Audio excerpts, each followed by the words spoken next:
இது வந்து பார்த்திங்கன்னா புதன்கிழமை நைட்டு அம்மா வந்தாவே வந்து பார்த்திங்கன்னா அம்மா வந்து எனக்காக ஒரு சில வேலைலாம் செய்வாங்க. வேணான்னு சொன்னால் கூட செஞ்சுட்டு இருப்பாங்க.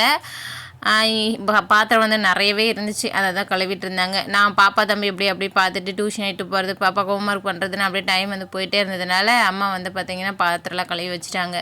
அதுக்கப்புறம் நைட்டுக்கு வந்து பார்த்திங்கன்னா நான் இட்லி தான் வந்து ஊற்றிருந்தேன். அதுக்கு வந்து தேங்காவும் மல்லாட்டையும் வச்சு சட்னி வந்து பண்ணிட்டேன். இந்த காம்பினேஷன் வந்து தம்பியோட ஃபேவரெட்டு. தம்பி பாப்பாவுக்கு தான் வந்து போட்டு போய் ஊட்டலான்னு போட்டு விட்டுருந்தேன்.